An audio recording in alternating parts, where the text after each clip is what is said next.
మనం తినే ఆహారం వెనుక ఒక సైన్స్ ఉంది. మ్యాక్రోన్యూట్రియన్స్. అసలు కథ ఏంటో చూద్దాం. కార్బ్స్ తింటే బరువు పెరుగుతారనేది ఒక పెద్ద అపోహ.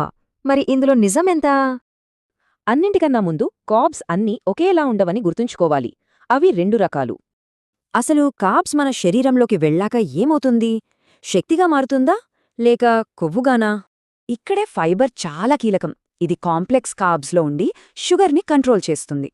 మరి ముఖ్యంగా సింపుల్ కార్బ్స్ ఎక్కువైతే సమస్యలు చాలా పెద్దవిగా ఉంటాయి.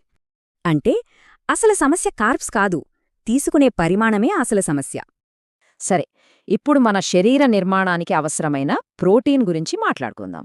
ప్రోటీన్ అంటే అమైనో ఆమ్లాలు అనే చిన్న చిన్న ఇటుకలతో కట్టిన గోడలాంటిది. ప్రోటీన్ పని కండరాలకే కాదు, శరీరంలోని ఎన్నో ముఖ్యమైన పనులకి అవసరం.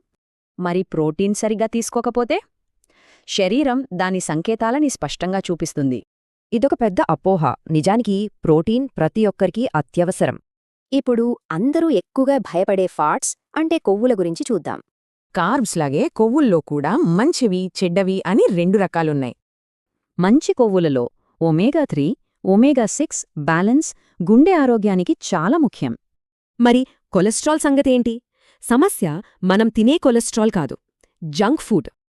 ఫ్యాట్స్ని పూర్తిగా ఆపేస్తే కూడా హార్మోన్ల సమస్యలు వంటివి వస్తాయి. కాబట్టి అసలు విషయం సరైన రకం కొవ్వుని ఎంచుకోవడమే. చూశారుగా, ఏ ఒక్కటీ విలన్ కాదు. అసలు రహస్యం బ్యాలెన్స్లోనే ఉంది. ఈ టేబుల్ చూస్తే ప్రతి పోషకం పాత్రేంటి, దేనిపై దృష్టి పెట్టాలో స్పష్టంగా తెలుస్తోంది. ఇప్పుడు ఈ విషయాలు తెలిసాక మీ ప్లేట్ను ఎలా మార్చుకోబోతున్నారు?